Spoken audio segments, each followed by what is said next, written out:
बिस्मिल्लाहिर्रहमानिर्रहीम। अस्सलाम वालेकुम नाज़रीन, आप देख रहे हैं प्रोग्राम सिटी एट 10 और मैं हूं आपकी मेज़बान अना यूसुफ। जुमे का मुबारक दिन है, आप सब लोगों को जुमा मुबारक। और आप लोगों से हमेशा की तरह रिक्वेस्ट ये है, नमाज जुमा का जब भी एहतमाम करें हम सबको अपनी दुआओं में याद रखेगा। पता नहीं अल्लाह ताला ने किसकी कब सुन लेनी होती है, लेकिन कोशिश ये किया करें दूसरों के लिए आसानियाँ पैदा करें, आपके अपने रास्ते खुद ब खुद बनना शुरू हो जाते हैं। सो नाज़रीन, आज के प्रोग्राम में मेहमान भी होंगे, कुछ खबरें भी होंगी और इसके साथ साथ सेगमेंट्स भी प्रोग्राम का हिस्सा बनाएंगे। आगाज़ कर लेते हैं, हमारा पहला सेगमेंट है जी एक दिन एक नेकी।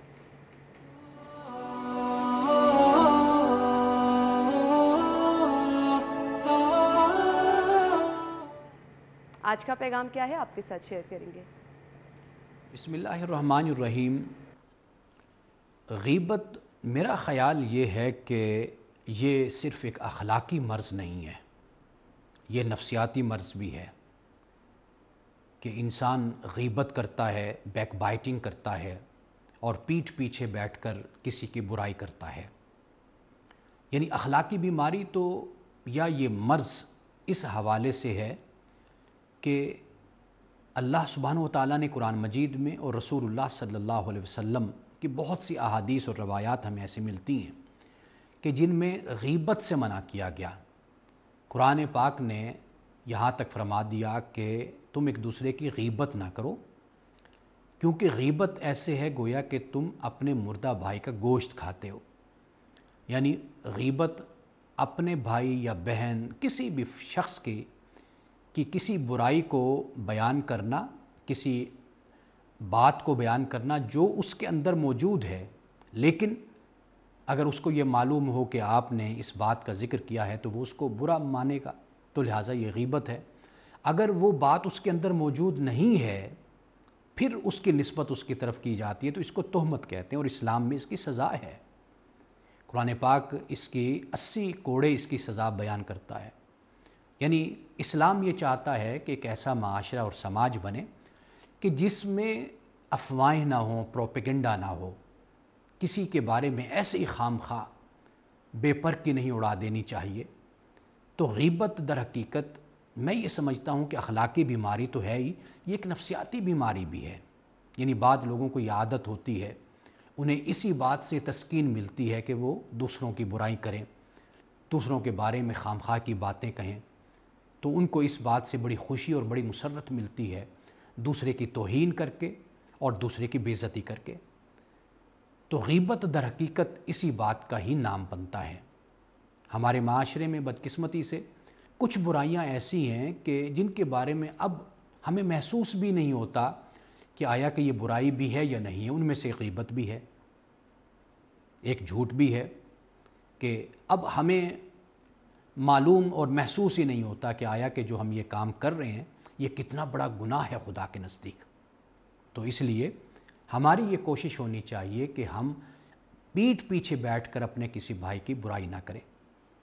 एक बुज़ुर्ग की जब किसी ने गीबत की तो एक शख्स आया और उसने आकर उन बुज़ुर्गों को बताया कि फ़लाँ शख्स आपकी गीबत कर रहा था। तो आपने फरमाया कि वो तो मेरे हक़ में तो बहुत ही अच्छा उसने किया, वो तो मेरा दोस्त है, इसलिए कि उसने अपनी नेकियां मुझे दे दी। जब उसने बैठकर गीबत की, मेरी बुराई की, तो दर हकीकत उसने अपनी नेकियां मुझे दे दी और मेरी बुराइयां अपने सर पर ले ली, तो वो तो मेरा दोस्त हुआ।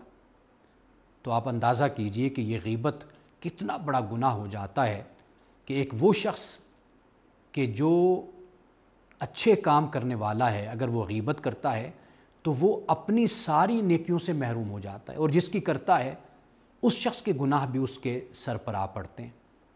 तो माशरे में इस बात की हमें कोशिश करनी चाहिए, अपने घर में हम दूसरों को भी इस बात की तालीम दें और ख़ुद भी गीबत से बचने की हर मुमकिन कोशिश करें। सो नाज़रीन, ये था आज का पैगाम जो कि आप तक पहुंचा दिया है। खबरें आप के साथ जो आज शेयर करेंगे। पहली खबर है जी पीटीआई का पुलिस पर क्रैकडाउन, पुलिस अफसरान के बड़े पैमाने पर तकर्रुर तबादले। एलडीए से भी खबर शामिल करेंगे। गवर्निंग बॉडी महदूद इख्तियार के साथ दरमियान में लटक गई।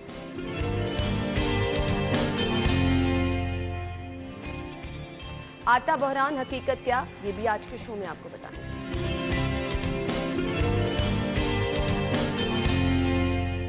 और एमएस की सीटें खाली, महकमा सेहत की नाअहली या सीनियर डॉक्टर्स की अहलियत में कमी।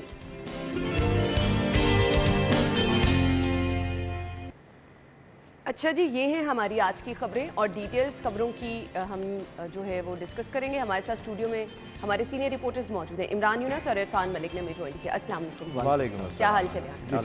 अच्छा जी, लीड स्टोरी आज है इरफान की। इरफान से ये आगाज़ कर लेते हैं। 25 मई को तशद्दुद का इल्ज़ाम, PTI का पुलिस पर क्रैकडाउन, मुतादिद SHOs तब्दील।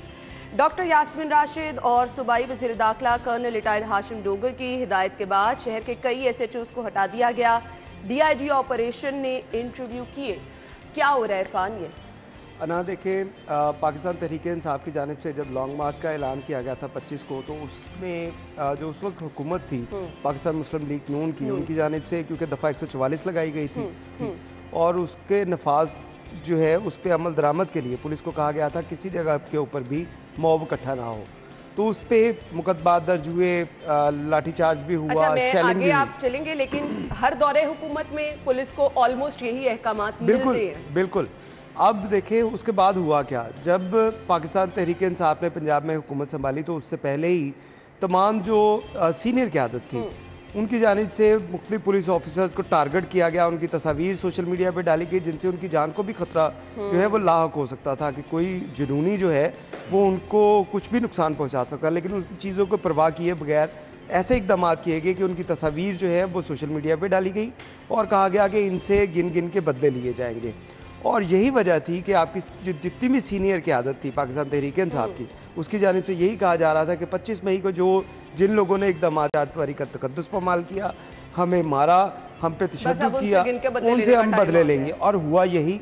पाकिस्तान तहरीक इंसाफ ने हुकूमत संभाली तो चंद दिन पहले डॉक्टर यास्मीन राशिद जो पंजाब की सदर है वो और शफकत महमूद उन समेत जो उनकी वकला की टीम जो है वो CCP ऑफिस में आई और पहली दफ़ा ऐसा हुआ जो लोग मुल्ज़िम हैं उन मुकदमात में उनको तमाम जो आला क़यादत थी लाहौर पुलिस की, जिसमें CCP लाहौर थे, DIG इन्वेस्टिगेशन थे, DIG ऑपरेशन थे, उनकी जानिब से ब्रीफिंग दी जा रही थी कि आपके ऊपर जो केसेस हैं उनमें ये पेशरफ्त हुई है, हम ये कर सकते हैं, हम इस तरह रिलीफ दे सकते हैं। और डिक्टेशन दी डॉक्टर यास्मीन राशिद की जानिब से और शफकत महमूद की जानिब से।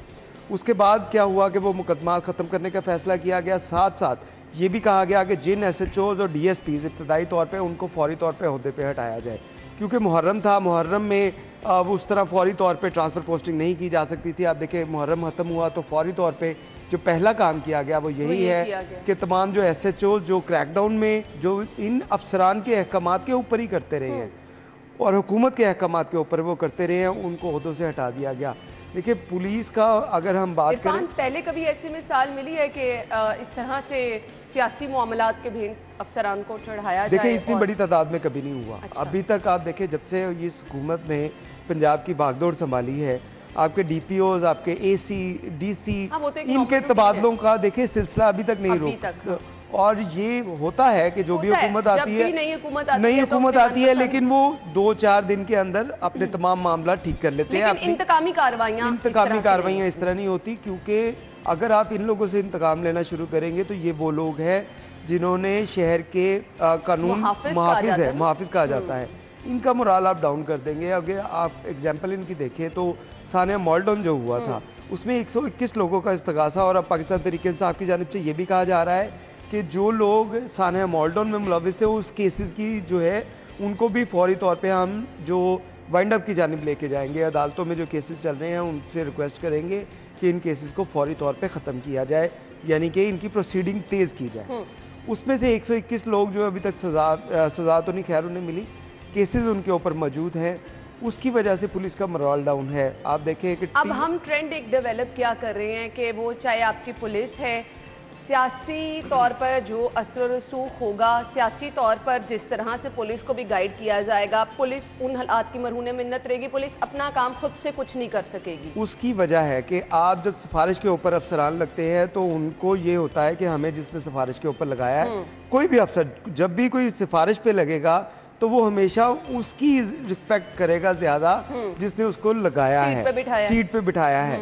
अगर वो वहाँ पे बैठा होगा वो आवाम के लिए नहीं काम करेगा, वो अपनी फोर्स के लिए काम नहीं करेगा, वो उनके लिए काम करेगा जिन्होंने उसको सीट पे बिठाया और उनको वादा भी किया है कि आइंदा भी आपके साथ जो है वो अच्छा बर्ताव किया जाएगा। तो हमेशा ये इस तरह ही होता है। यानी सियासी वाबस्तगियों के साथ पुलिस भी चलेगी और पुलिस का जो अपना वो फिर किस हद तक मुतासिर होता है उस पर बात करते हैं। अभी एक अपडेट आप तक पहुंचानी है जी। डॉलर की कीमत में मुसलसल कमी का सिलसिला जारी है और आज की आगे बढ़ाएंगे। इमरान भाई, जब पाकिस्तान तहरीक इंसाफ इक़्तिदार में थी, आप बीप भी करते रहे, मुझे सिर्फ ये बता दें, क्या हुकूमतों के वतीरे ये होते हैं कि आपने पुलिस को भी सियासी करना है, आपने हर डिपार्टमेंट में सियासी असर और रसूख रख के गर्दन पे बस हाथ रखना है कि भाई अगर हमारे अहकामात की खिलाफ वर्जी हुई तो बस आप तो यहाँ से फारिग हैं? देखिए ना, दो चीज़ें जो है मैं यहाँ डिस्कस करना चाहूँगा। देखिए, मुल्क की तरक्की में हाल जो रुकावटें हैं उनमें सबसे बड़ी रुकावट जो है, या बड़ी रुकावटों में से एक रुकावट ये है कि जब भी कोई सियासी जमात इक़्तिदार में आती है तो सबसे पहले वो क्या काम करती है, अपने ख़िलाफ़ दर्ज मुकदमात जो हैं उनको ख़त्म करने की कोशिश जो है वो करती है और किसी हद तक वो कर भी लेती है। और इसमें पार्लियामेंट को भी इन्वॉल्व किया जाता है, असम्बली को भी इन्वॉल्व किया जाता है और वहाँ से बाकायदा इन्हें कानून साजी करवानी पड़े तो वो भी करवाती है। ये हर जमात करवाती है। उसके बाद क्या होता है, फिर ये बदले लेते हैं, ये ब्यूरोक्रेसी से भी बदले लेते हैं और पुलिस से भी बदले लेते हैं। अब ये देखें कि अगर इरफान मलिक साहब की जो स्टोरी है कि पीटीआई का पुलिस पर क्रैकडाउन, मुतद्दद एसएचओ तब्दील कर दिए गए, 33 एसएचओ जो हैं वो तब्दील किए गए। क्या ही अच्छा था अगर यहाँ होता कि पुलिस की नाकस कारकर्दगी पर हुकूमत का एक्शन और 33 थानों के एसएचओ तब्दील कर दिए गए। अब आप ये देखें, इनके पास स्टोरी में भी इरफान साहब ने जो है वो ये बयान किया है कि हुकूमती हिदायत थी और उस पर मनवन जो है वो इतला किया गया है, डिसीजन लिया गया है, फैसला किया गया। जब हुकूमत से अगर आप पूछेंगे तो वो कहेंगे कि हमने पुलिस की कारकर्दगी बेहतर करने के लिए ये तबादले जो है वो किए हैं।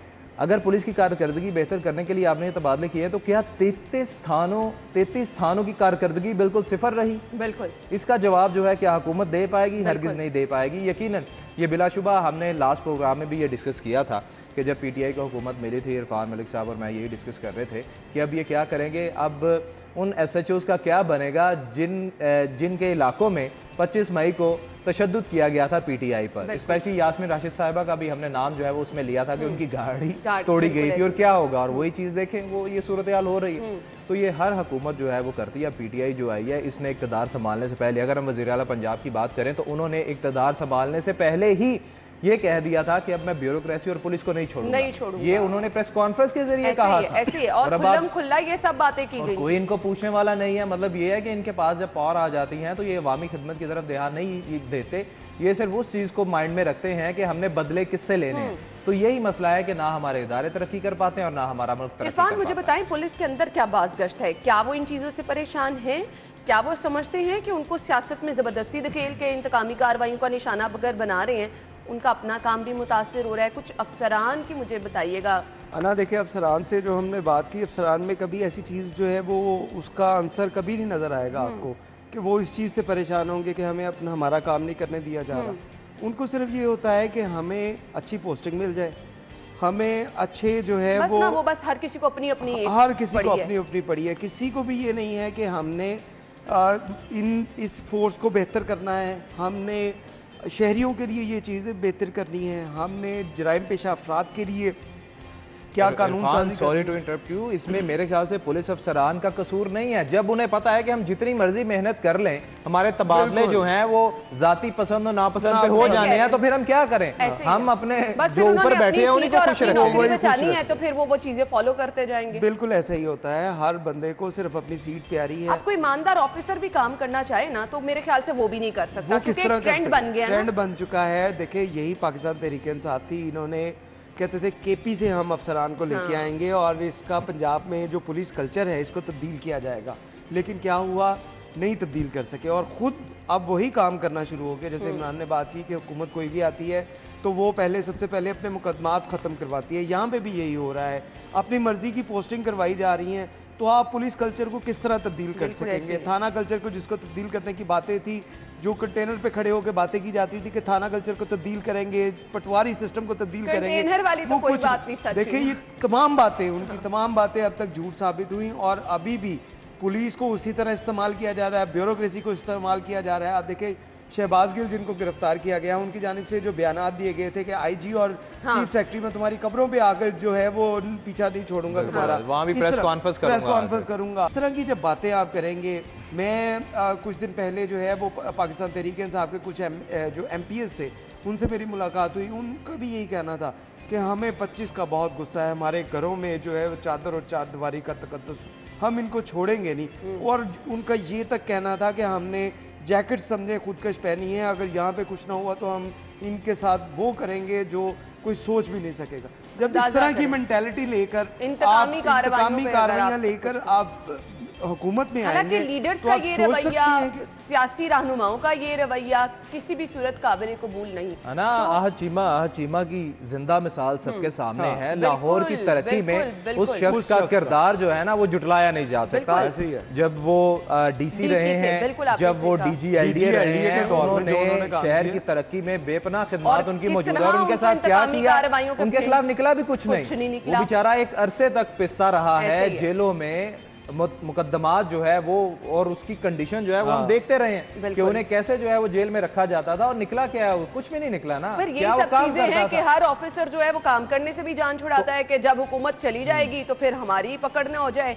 तो सब कहते हैं जी कमरों में बैठो और जिस तरह काम चल रहा है उस तरह चल। और अब इन SHO जो हैं, अब मुझे यकीन नहीं आ रहा कि 33 SHO जिस तरह आप इरफान बता रहे हैं कि आज तक इतने बड़े पैमाने पर तबादले नहीं हो पाए। भाई 33 SHO आप उनमें यार चले, कोई तो बेचारे काम करने के लायक होंगे ना। उनको आप बजाय उनकी सताइश करने के आप उन्हें तब्दील कर रहे हैं। अब क्या वो काम करेंगे? बिल्कुल नहीं जी। ये आप एक ट्रेंड ऐसा डेवलप कर रहे हैं कि लोगों को बता रहे हैं कि बस जो उनकी बात मानेगा वो यहाँ पे स्टे कर सकेगा, वो चल सकेगा। अदरवाइज ही तबादलों का ऐसा रेला आएगा कि सबको खुड्डे लाइन लगा दिया जाएगा। हमने फिलहाल एक ब्रेक लेनी है, ब्रेक के बाद वापस आएंगे तो अगली खबर की तरफ जाएंगे और अगली खबर आपके साथ शेयर करेंगे। हमारे साथ ही रहिएगा।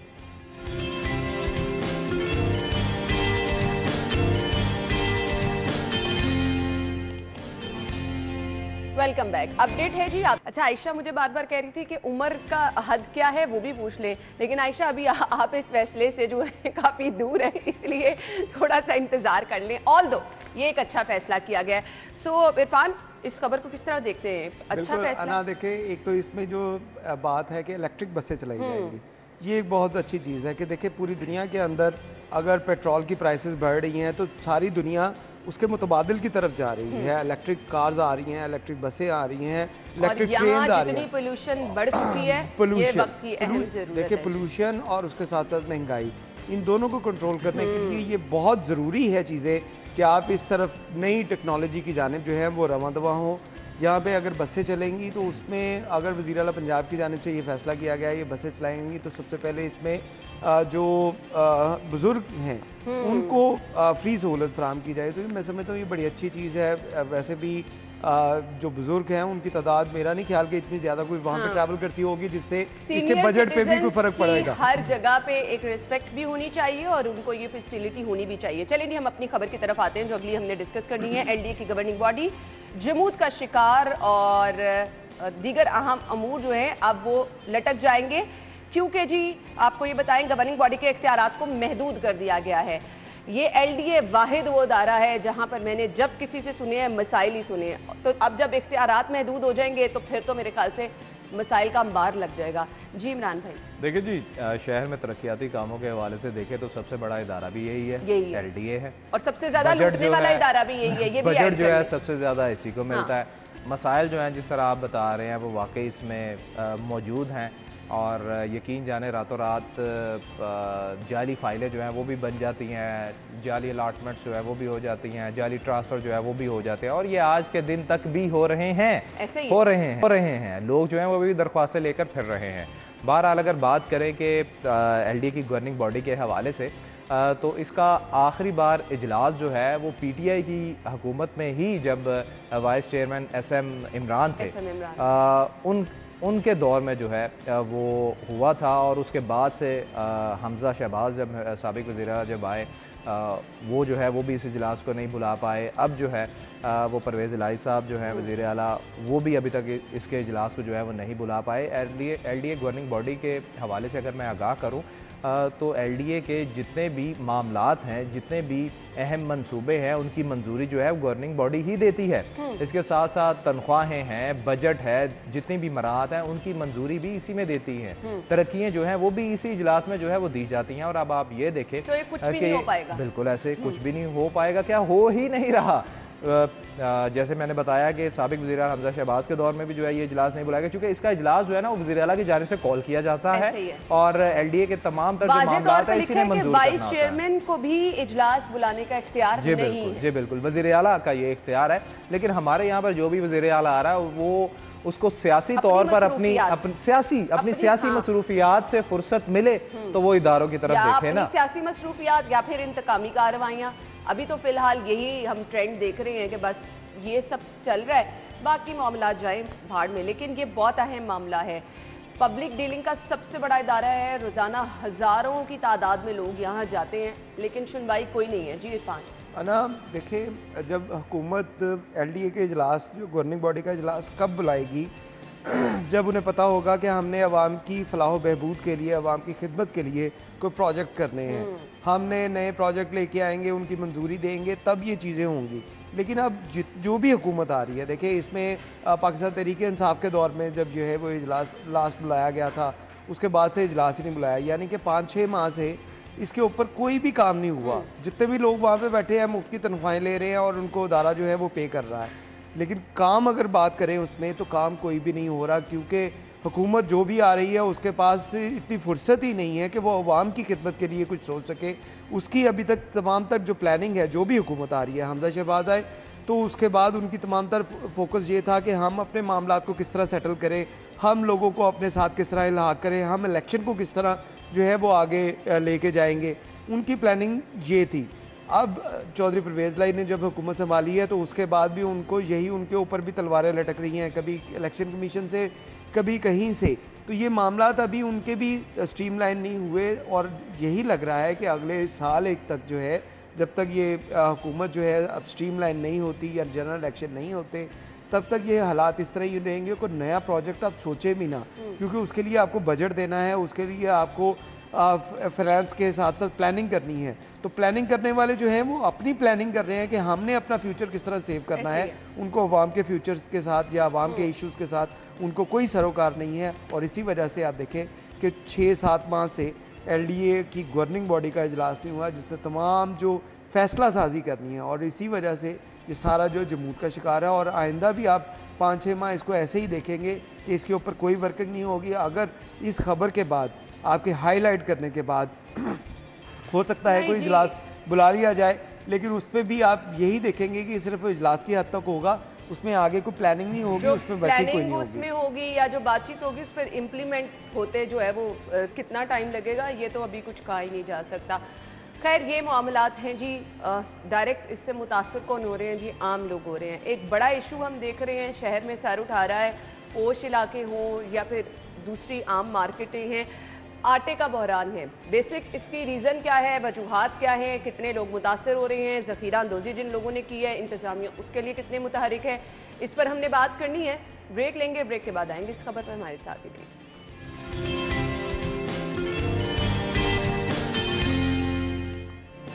Welcome back. और अब कुछ बात कर लेते हैं, शहर में बुनियादी सहूलत जो है वो ना होने के बराबर है और हर दौरे हुकूमत में दावे बड़े बड़े किए गए, कभी रिकॉर्ड गंदम के बावजूद भी हमने देखा कि आटा ही नहीं मिल रहा। खैर अब ये है कि जी ओपन मार्केट में आटे की शदीद किल्लत है और हर दूसरा बंदा ये कह रहा है कि जी आटा नहीं मिल रहा, और जहाँ कहीं से मिल रहा है हर इलाके में अपने अपने ही रेट है। इमरान भाई, बेसिक रीज़न इसकी क्या है, क्यों ये सब हो रहा है? देखें जी, बड़ी अच्छी बात की आपने, जो रीज़न के हवाले से आप बात कर रही हैं। देखिए हमारा ना सिर्फ मुल्क बल्कि सूबा भी जो है ना वो कुदरती वसाइल से माला माल है। गंदम जो है वो पंजाब में जितनी बोई जाती है, काटी जाती है, अगर वो सिर्फ पंजाब में ही रहे तो यहाँ पर आटे की किल्लत जो है वो किसी सूरत भी जो है वो ना पैदा हो। लेकिन करते क्या है, यहाँ पर जो है वो एक्सपोर्ट कर दी जाती है, सिर्फ सूबे से नहीं, ना सिर्फ दूसरे सूबों को दी जाती है बल्कि बैरूने ममालिक में भी गंदम जो है वो एक्सपोर्ट कर दी जाती है। तो फिर अपनी ज़रूरत को देखते नहीं, अपनी ज़रूरत को हुकूमत जो है वो देखती नहीं, पॉलिसी बनाती नहीं है, हिकमत अमली बनाती नहीं है, और गंदम जो है वो बेची जाती है सिर्फ इस वजह से कि चलो जी रेवेन्यू जो है ना वो जनरेट होगा। रेवेन्यू जनरेशन के बजाय अगर आप ये देखें कि बाद में हमारे सूबे में क्या सूरत हाल होगी, आप देखेंगे जब सब्सिडाइज आटा जो है, जब ट्रक लगाए जाते हैं महकमा खुराक की जानिब से मुख्तलिफ सड़कों पर, मुख्तलिफ शाहराहों पर तवील कतारें लोगों की जो है वो होती हैं। दुकानें जहाँ पर आटे मिलते हैं वहाँ पर भी लोगों की बेचारों की तवील के तारे जो आप है वो होती है, यकीन बल्कि माने उन्हें कुछ आटा ही दिन नहीं मिलता। पहले एक यूटिलिटी स्टोर के बाहर से गुजरना हुआ और दूर गाड़ियों की एक लंबी कतार है। मैं बड़ी परेशान कि यहाँ पर इस इलाके में क्यों इतनी ट्रैफिक जैम है। तो जैसे ही मैं पास गई पता चला जी आटे का ट्रक उतर गया और यूटिलिटी स्टोर के बाहर ऐसे लोगों का तूफान था कि जिससे पता नहीं माजरत के साथ आप यूटिलिटी स्टोर की अगर बात करें तो उनके हकायक जो है वो भी मैं बयान कर देता हूँ। इतलात जो है वो ये भी है कि यूटिलिटी स्टोर पर जो सब्सिडाइज आटा आता है, यूटिलिटी स्टोर इंतजामिया जो है उसने अपना मार्जिन रख के वो आटा जो है वो आम मार्केट में फरोख्त किया जाता है अंदाजा डबल रेट पे। उससे क्या होता है, दुकानदार को भी फायदा होता है, यूटिलिटी स्टोर के जो मुलाजमीन हैं उनको भी फायदा होता है। और पिस्ता कौन है, वो बेचारी अवाम जो इस उम्मीद से यूटिलिटी स्टोर पर जाती है कि वहाँ पर सब्सिडाइज आटा जो है वो उनको मिलेगा। दरवाजे यूटिलिटी स्टोर के बंद थे और बाहर इतना रश था लोगों का कि समझ नहीं आ रही थी कि ये हो क्या लोगों के पास रोजगार पहले नहीं है। अगर वो मेहनत करके कुछ पैसे कमा ही लेते हैं, कुछ सब्सिडाइज चीज लेने के लिए जाते हैं तो हाथों में पैसे लेकर जाते हैं और पैसे लेकर भी उन्हें कोई चीज जो है वहाँ पर नहीं मिल पाती। बिल्कुल ऐसे ही। तो ये सूरत हाल जो है इसको बेहतर करना चाहिए ना। चलें सूबे की अगर हम ये बात करें कि ठीक है जितना आटा यहाँ पर रखा जाता है अवाम के लिए तकसीम करने के लिए, दुकानों के लिए, मार्केट्स के लिए या यूटिलिटी स्टोर के लिए, एटलीस्ट वही सिर्फ अवाम तक पहुँच जाए तो ये भी बहुत गनीमत होगी।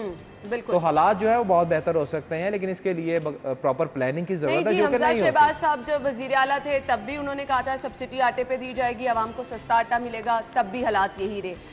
अब चौधरी परवेज इलाही साहब से लोगों को उम्मीदें बढ़ी हैं, लेकिन हम देख रहे हैं कि ये बुनियादी मसाइल अवाम के हल होने पे नहीं आ रहे। अब अमीर गरीब का यहाँ पे तो कोई डिफरेंस ही नहीं है, रोटी तो हर किसी ने खानी है।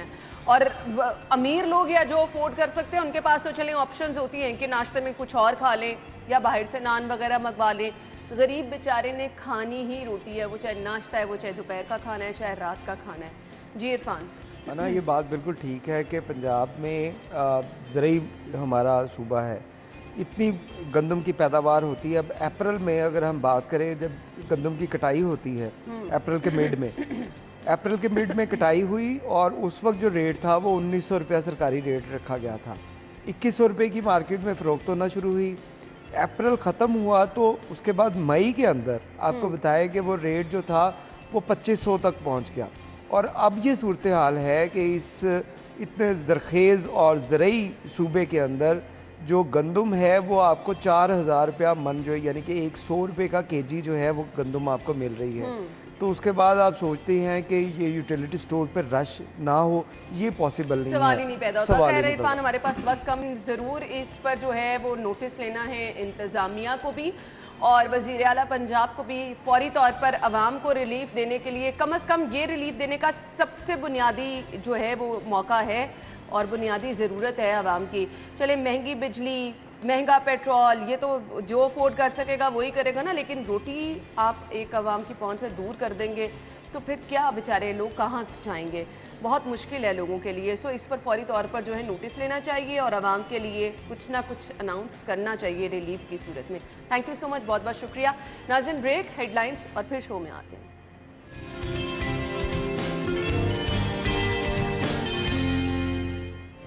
वेलकम बैक नाज़रीन। प्रोग्राम के इस हिस्से में जी हम बड़े अहम टॉपिक पे बात करने वाले हैं। हर दूसरा बंदा परेशान है, चाहे वो अपनी वर्क प्लेस से घर जा रहा है। हमें सम टाइम ये बड़ा फील होता है कि आप लेथार्जिक फील कर रहे हैं, थकावट है, डिप्रेशन है, एंग्जाइटी है, छोटे छोटे इश्यूज सम टाइम आपके फैमिली मैटर्स ऐसे होते हैं जिनको आप सर पे सवार कर लें तो आप परेशान रहते हैं। मेरे साथ खुद भी होता है। सो अगर आपने आज काम ज़्यादा किया है या आपकी रात को नींद नहीं पूरी हुई तो आप लेथार्जिक फील करते हैं, मुसलसल थकावट, फिर आप अपनी ड्यूटी पर आए, ड्यूटी से जब घर गए यहाँ गिरे वहाँ गिरे, मतलब। और आजकल के तो नौजवानों का ये बहुत बड़ा मसला बन चुका है कि आप 24 घंटे थके हुए रहते हैं, लेथार्जिक फील करते हैं, आपको एक वो ना पॉजिटिव एनर्जी की हर टाइम ज़रूरत रहती है। सो किस तरह से ये पॉसिबल है, इसके लिए एक टर्म यूज़ की जाती है जिसको मैंने जिसके बारे में कुछ डिटेल्स जानी तो मुझे बड़ा सरप्राइजिंगली फील हुआ कि रेकी एक टर्म है। क्या है? क्योंकि हम देखते हैं कि इससे फौरी तौर पर आप रिलैक्स फील करना शुरू कर देते हैं। अगर आप डिप्रेशन का शिकार हैं, एंग्जाइटी का शिकार हैं, सो ऑल ओवर एक इससे मैंने जो एक तासुर निकाला वो ये है कि समथिंग इज़ पॉजिटिव, आपके अंदर पॉजिटिव एनर्जी खुद ब खुद आना शुरू हो जाती है। किस तरह से मुमकिन है? हमारे साथ स्टूडियो में हमारी गेस्ट मौजूद हैं, तारुफ आपके साथ कराना चाहूँगी। रेकी मास्टर हैं साथ ही साथ योगा के हवाले से भी क्लासेस देती हैं। पूछ लेते हैं इनसे कि ये मुमकिन कैसे हो जाता है। राहिला अहमद को अपने शो में वेलकम कहेंगे। अस्सलाम वालेकुम। वालेकुम सलाम। Thank you so much for calling me over. Thank you so much, आपके वक्त का भी बहुत बहुत शुक्रिया। ये रेकी एक रूहानी तरीका इलाज जिसको कहा जाता है, बेसिकली ये है क्या? मेरी तरह बहुत सारे लोगों को इसके बारे में नहीं पता। बिल्कुल, ये बहुत लोगों को पता भी है लेकिन बहुत सारे लोगों को नहीं भी पता। ये एक ऐसा जादुई तरीका इलाज है जिसके ज़रिए आप हर किस्म की परेशानी से, जैसे आपने पहले बात की, आप निजात हासिल कर सकते हैं। अब रेकी क्या है? रेकी एक जैपनीज़ वर्ड है जो दो ग्रीक वर्ड से मिलकर बना है, रे और के। रे जो है वो यूनिवर्स है और की जो है वो एनर्जी है, तो यूनिवर्सल एनर्जी है रेकी। अब ये यूनिवर्सल एनर्जी क्या है? हमारी कायनात में हर तरफ एनर्जी फैली हुई है और जिसका हमें पता इतना अंदाज़ा ही नहीं होता, लेकिन हम इस एनर्जी को, ये एक ऐसा तरीका इलाज है जिसके में हम एक अट्यूनमेंट के प्रोसेस के थ्रू इसको सीखते हैं और जब हम चाहें हम यूनिवर्स से एनर्जी लेके अपने हाथों के ज़रिए अपने अंदर ट्रांसफ़र कर सकते हैं या किसी और के अंदर ट्रांसफ़र कर सकते हैं जिसको हमने हील करना हो। अच्छा, तो इस तरह से एनर्जी ट्रांसफॉर्मेशन होती है और आप रिलैक्स फील करना शुरू कर देते हैं। चाहे आप, अच्छा बड़े लोग कहते हैं कि जी हर रोज़ हम बीमार फील करते हैं, बेड पे पड़े रहते हैं, कहीं जाने का दिल नहीं करता, या फिर आपको लगता है हर कोई आपके लिए कुछ बुरा कर रहा है। सो ये तमाम चीज़ें इसके लिए इफ़ेक्टिव हैं? बिल्कुल इफ़ेक्टिव हैं। यहाँ पे थोड़ा सा मैं समझाना चाहूँगी व्यूअर्स को भी कि बेसिकली कायनात में हर चीज़ जो है वो एनर्जी है और वो एक सर्टेन फ्रीक्वेंसी पे वाइब्रेट कर रही है। इसी तरह हमारे अंदर भी एनर्जी है और हम भी एक सर्टेन फ्रीक्वेंसी पे वाइब्रेट कर रहे हैं। अब लॉ ऑफ अट्रैक्शन एक बहुत ही इंपॉर्टेंट टर्म है जो बहुत लोगों को उसका पता है, और एनर्जी हीलिंग की बहुत सारी डिफरेंट फॉर्म्स है जिसमें एक लॉ ऑफ अट्रैक्शन है, माइंड पावर के थ्रू भी एनर्जी हीलिंग होती है, ऑक्यूपेंचर है, टाई ची है, प्रेशर पॉइंट्स हैं, योगा है, ब्रेथ वर्क है, मेडिटेशन है। उसी तरह रेकी भी एक फॉर्म ऑफ हीलिंग और एनर्जी है, और बाकी सारे जितने भी मेथड्स हैं ना उसमें कहीं ना कहीं आपको खुद एफर्ट करनी पड़ती है। जैसे आपने अगर ब्रेथ वर्क करना है, आपने अपना माइंड इन्वॉल्व करना है, अपने सर्टेन पोस्चर्स डालने हैं, योगा में आपको पता है फिजिकल एक्टिविटी है, मेडिटेशन में भी आपने माइंड की कंसंट्रेशन है, ये ऑक्यूपेंचर और ऑक्यूप्रेशर के लिए भी आपको जाके वो प्रेशर पॉइंट पर अपने नीडल्स लगवानी पड़ती हैं, कपिंग थेरेपी है, उन सब में आपको कुछ ना कुछ करना पड़ता है और कोई ना कोई साइड इफ़ेक्ट्स हर चीज़ के कहीं ना कहीं हो सकते हैं। लेकिन रेकी एक ऐसा तरीका इलाज है जिसका ना कोई साइड इफ़ेक्ट है, ना इसमें कोई मेहनत लगती है, सिर्फ आपने हाथ रखना है, दुआ करनी है और एनर्जी का ट्रांसफर खुद ब खुद स्टार्ट हो जाता है। इसीलिए इसको इंटेलिजेंट एनर्जी भी कहते हैं और इसीलिए इसको स्पिरिचुअल हीलिंग भी कहते हैं, क्योंकि अगर आप एक अनपढ़ जाहिल इंसान भी हैं और आपने रेकी सीख ली है, आपने वो ट्यूनमेंट का प्रोसेस ले लिया एक रेकी मास्टर के पास जाके, जो सीखनी पड़ती हैं अगर कोई सीखना चाहे, लेट्स सपोज अगर कोई चाह रहा है कि जी मैं तो हमेशा हर तरह का इलाज करा के दवाइयाँ खा के तंग आ गया हूँ, तो ये अच्छी ऑप्शन है, मुझे इसकी तरफ आना चाहिए। कुछ बेसिक्स बताएंगे इसकी टेक्निक्स क्या हैं? अच्छा, इसकी टेक्निक ये है, इसका प्रेमिस जिस पे ये काम करता है वो ये है कि जैसे मैंने पहले एक्सप्लेन किया कि हर जगह हर चीज़ कायनात में एनर्जी है। इसी तरह हमारे जो इमोशंस हैं ना वो भी एनर्जी हैं।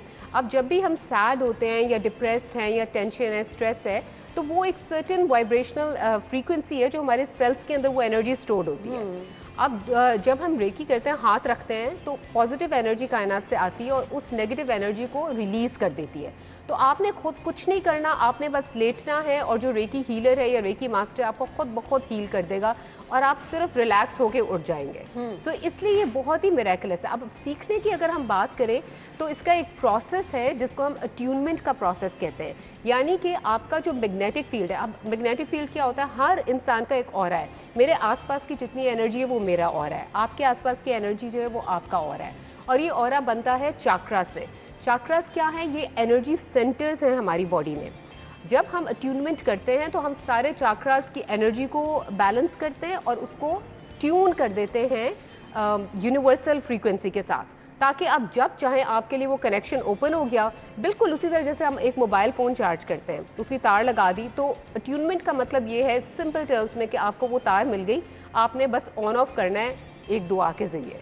आप ट्यून हो गए, आपके अंदर वो पावर आ गई, फिर जब चाहें आप अपने ऊपर हाथ रखें और आप उसको मैसेज दें कि ये आए और मेरे घुटनों की दर्द ठीक करे, मुझे रिलैक्स कर दे, टेंशन दूर कर दे, परेशानी दूर कर दे, माइग्रेन्स दूर कर दे, कुछ भी चाहें आप इससे कर सकते हैं। बहुत ज़बरदस्त है। अच्छा जी, मुझे ये बताएं, हर बंदा कहता है कि जी मैं हर टाइम लेथार्जिक फील करता हूँ, लड़ाई झगड़े घर में हो रहे हैं, सो आपने इसके लिए करना क्या? आपको कोई स्पेस ऐसी चाहिए जहाँ पर कोई ना हो और आप कुछ खुद से फील करें और हाथ अपने हाथ पे रखें? क्या मतलब मैं चाह रही हूँ लोगों को पता होना चाहिए। बिल्कुल, अब आपने बहुत ही प्यारी बात की।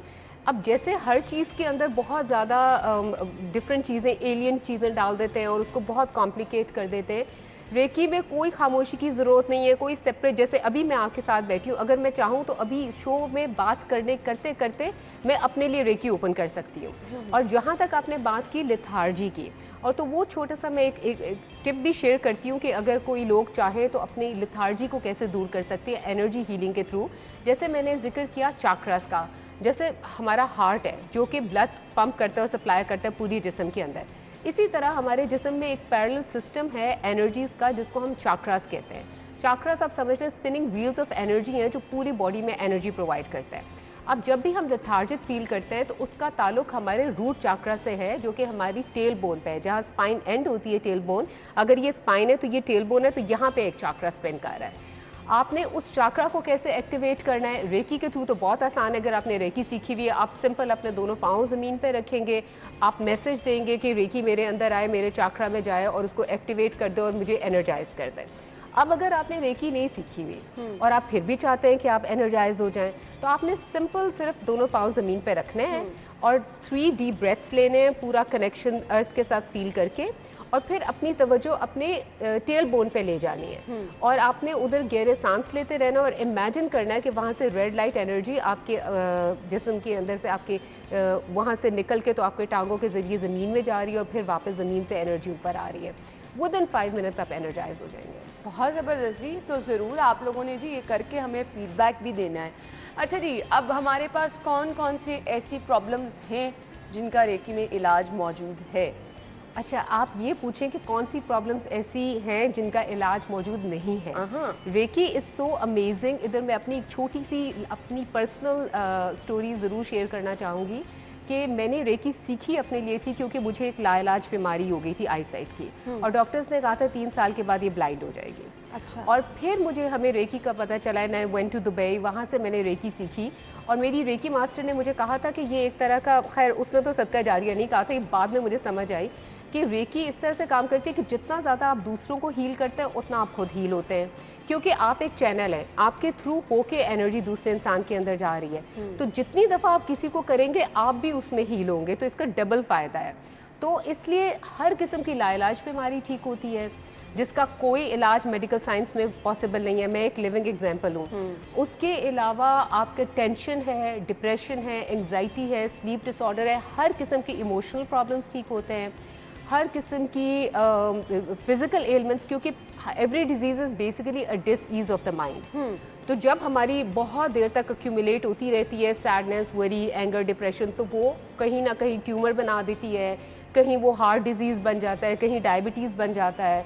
तो हम उस प्रोसेस को बहुत आसानी से रेकी के थ्रू रिवर्स कर सकते हैं और बहुत सक्सेसफुली पूरी दुनिया में लोग इससे ट्रीटमेंट्स करें। इनफैक्ट मैंने इसके ऊपर बहुत रिसर्च की थी।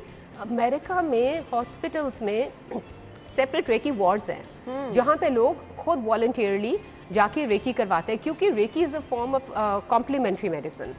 आप कोई भी तरीका इलाज कर रहे हैं, जैसे आप होम्योपैथिक ले रहे हैं, एलोपैथिक ले रहे हैं, आप वो करते रहें, साथ अगर आप रेकी करें तो वो प्रोसेस को एक्सेलरेट कर देता है। सही सही। अच्छा जी, अब मुझे ये बता दीजिएगा कि रूटीन में अगर आप कुछ टेक्निक्स ऐसी शेयर करें कि सभी लोग करें तो वो अपने आप को काम के आगाज़ में, काम के एंड पे रिलैक्स फील करेंगे, कुछ ऐसी प्रॉब्लम उनके साथ नहीं रहेगी। सो योगा की कुछ टेक्निक्स भी आप अगर बताना चाहें तो आप हमारे नाज़रीन के साथ शेयर कर सकती हैं। अच्छा, पहली चीज़ तो ये है कि अगर आप अपना दिन पॉजिटिवली स्टार्ट करें, अगर आप नोटिस करें कि जो लोग जब आप रश में अपना दिन स्टार्ट करते हैं आपका सारा दिन वैसे ही एंक्शस रहता है। अगर आप बहुत आराम से सुकून से उठते हैं, कोई अच्छी बात करते हैं और आराम से अपना नाश्ता करते हैं, फिर निकलते हैं, तो आपका दिन उसी तरह ही रहता है। तो अपना जो स्टार्ट ऑफ द डे है उसका जो टोन है वो पॉजिटिव सेट करें, और उसका बहुत ही आसान तरीका ये है कि सिर्फ 5 मिनट आपको चाहिए। आंखें बंद करके 10 गहरे सांस लें, ज़मीन के साथ कनेक्ट हों। उसके बाद आप 5 अच्छी चीज़ों के बारे में सोचें जो पिछले 24 आवर्स में हुई, जिनके लिए you are really grateful for. कितनी सारी ब्लेसिंग्स हमारी लाइफ में हो रही होती हैं, और फिर उसके बाद आप 5 एफर्मेशंस अपने आप को दें कि just for an example, I am a peaceful soul, I am a happy soul, I am a healthy soul, I am a lucky soul. इस तरह 5 एफर्मेशंस अपने आप, या सिंपल वर्ड्स में जो आप चाहते हैं आप अपने आप को वो सजेशंस दें। तो ये माइंड पावर की टेक्निक्स है। इसके अंदर ब्रेथ वर्क भी आ गया, थोड़ा सा मेडिटेशन आ गया, पॉजिटिव थिंकिंग आ गई, ग्रेटिट्यूड हमने प्रैक्टिस कर लिया और एफर्मेशंस प्रैक्टिस कर लिए। आप अगर रोज़ ये 5 मिनट की रूटीन अपनी लाइफ में ले आएंगे तो आप देखेंगे कि कितनी पॉजिटिव चेंज आपकी लाइफ में थ्रू आउट आ जाएगी। सही। सो ये वो चीज़ें हैं जिनको अगर आप रूटीन का हिस्सा बनाएंगे तो एक्चुअली आप अपनी ज़िंदगी में सुकून करेंगे और पॉजिटिविटी भी आप देखेंगे हर तरफ आपको नज़र आएगी। कुछ मैसेज देना चाहेंगे देखने वालों को? मैं ज़रूर ये मैसेज देना चाहूँगी कि हम हर चीज़ के, हम पढ़ाई के लिए इतने ज़्यादा मेहनत करते हैं, पैसे लगाते हैं, सीखते हैं, लेकिन हम इस तरह की अल्टरनेटिव हीलिंग मोडेलिटीज़ का ना हमें पता होता है, ना हम इनको सीखते हैं, जिनसे हमारी ज़िंदगी ना सिर्फ बेहतर हो सकती है। हमारे पास, आप सोचिए कि खुद आप भी जब स्कूल कॉलेज में थी, कोई ऐसा टूल नहीं था आपके पास जिससे आप अपनी परेशानियाँ दूर कर सकती या किसी को हेल्प कर सकती। तो ये सबको ये मैसेज देती हूँ कि ये इतनी अमेजिंग चीज़ है कि एक मर्तबा अपनी लाइफ में अपने आप को अगर आपने कोई गिफ्ट देना है ना, तो आप रेकी सीखें। इससे अगर आपकी ज़िंदगी ना बदली तो फिर आप मेरा नाम बदल देना, यही मैं कह सकती हूँ, क्योंकि इसने ना सिर्फ मेरी ज़िंदगी बदली है बल्कि हंड्रेड्स ऑफ पीपल जिनको मैंने खुद रेकी सिखाई है या जिनको ट्रीट किया है, सबकी ज़िंदगी में ये पॉजिटिविटी लेके आती है। और आजकल तो हमें पॉजिटिविटी की बहुत ज़रूरत है। थैंक यू सो मच, बहुत बहुत शुक्रिया आपके वक्त के लिए। सो नाज़रीन, आपने फीडबैक ज़रूर देना है। ये चीज़ें जो हमने आपके साथ शेयर की हैं, बताना है कि इसका आपको जो है वो कितना जो है मौसर आपके लिए हुई और कितना फ़ायदा पहुंचा। Once again thank you so much. Break लेंगे, ब्रेक के बाद हम वापस आएंगे।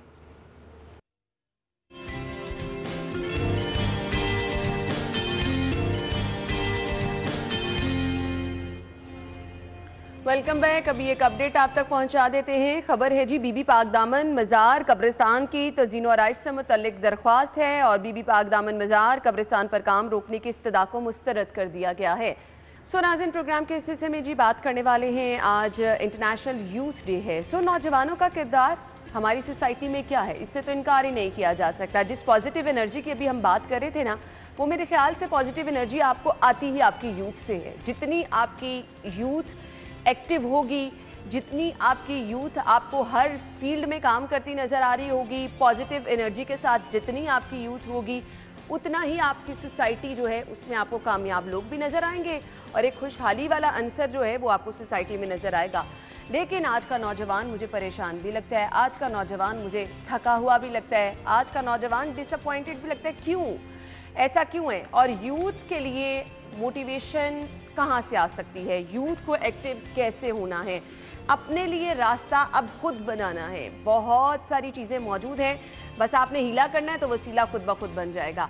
हमारे साथ हमारे मेहमान मौजूद हैं। अब्दुल्ला हैं, माशाल्लाह से बहुत ही यंग हैं और देख रहे हैं हम कामयाबी से हर जगह पर पढ़ाई भी अपनी कर रहे हैं, साथ साथ अपने लिए, जिस तरह मैंने कहा कि आप छोटी सी एज में ही अगर कुछ करना चाहें तो आप बहुत कुछ कर सकते हैं। अपॉर्चुनिटीज़ बहुत ज़्यादा हैं। ये जो हम कह देते हैं ना जी हमारे पास काम नहीं है, हम नहीं कुछ कर सकते, सो इस तरह के लोग अपनी मिसाल आप होते हैं। सो अब्दुल्ला को अपने शो में वेलकम कहेंगे। अस्सलाम वालेकुम। वालेकुम अस्सलाम। क्या हाल चाल है आपका? करम अल्लाह का, अल्हम्दुलिल्लाह। अब्दुल्ला, मुझे ये बताइएगा, वर्ल्ड यूथ डे आज, इस चीज़ से तो इनकार है ही नहीं ना कि अगर आपने कामयाबी से अपना मुल्क चलाना है, तरक्की करनी है, तो आपको अपनी यूथ को मोटिवेट करना है। कैसे? आई थिंक उनको जिम्मेदारी दें और जिम्मेदारी देने के साथ उनको ये बताएं कि हम आपके साथ हैं। मुझे लगता है कि जब आप उनको ये ऑप्शन दे दें कि भाई जैसे भी होगा हर कॉन्सिक्वेंसेस में हम सपोर्ट करने वाले हैं, तो जब ये सोसाइटी या पेरेंट्स या कोई भी ये जिम्मेदारी देंगे और कहेंगे हम साथ हैं, उसके बाद ऑटोमेटिकली उनमें तड़प पैदा होगी। मैं आपको देखती हूँ, आप पढ़ाई भी कर रहे हैं, आप अपने लिए खुद अर्निंग भी बहुत अच्छे अंदाज में कर रहे हैं। कब से ये सिलसिला शुरू किया, कैसे किया, आइडिया कैसे आया? कुछ अपना एक्सपीरियंस शेयर करें ताकि लोगों के लिए एक ना मोटिवेशन हो। ये सब कुछ ऑलमोस्ट स्टार्ट हुआ 2017 के एंड से और I was kind of a depressed because कुछ चीज़ें ऐसी चल रही थी, मदरसा और बाकी मामलात, और मेरी मदर ने मुझे बहुत सपोर्ट किया और उन्होंने मुझे पुशअप किया कि नहीं, ऐसे ज़िंदगी हारनी नहीं है, ज़िंदगी में जीतना है और आगे बढ़ना है।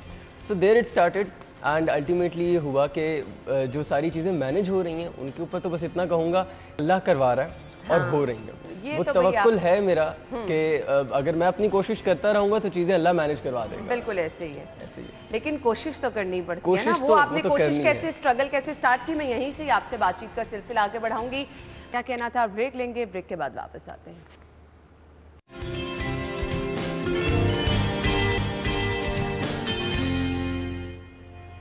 वेलकम बैक जी। हम गुफ्तगू का सिलसिला आगे बढ़ाएंगे। अब्दुल्ला हमारे साथ मौजूद हैं और हम बात कर रहे हैं कि हमारी यूथ इतनी परेशान, मुझे बता दें यूथ क्यों इतनी परेशान है। लोग कहते हैं अपॉर्चुनिटीज़ नहीं हैं। बहुत सारे लोग आला तालीम हासिल करके हाथ पे हाथ रख के बैठे हैं, बेचारे इतने ज़्यादा परेशान हैं कि हम कुछ कर नहीं सकते। क्यों? मुझे 2 रीजंस लगती हैं। सबसे पहली रीज़न तो ये कि लोग अपॉर्चुनिटीज़ का वेट कर रहे हैं, क्रिएट नहीं कर रहे हैं। ये एक अलार्मिंग बात है। अगर आप वेट करते रहेंगे तो चीज़ें आप तक नहीं आएंगी। You have to move. आपको दरिया के पास खुद जाना है पीने के लिए पानी। और दूसरी चीज़ ये कि सोशल मीडिया इतना फेक है कि वहाँ पर थैंक गॉड किसी ने ये भी कह दिया है। अदरवाइज तो मुझे लगता है कि ये एक तूफान है, एक समंदर है, बस हर कोई डुबकी लगाता जा रहा है। ऐसे ही है। हर बंदा वो नहीं है जो वो दिख रहा है। सबकी रियल लाइफ और है।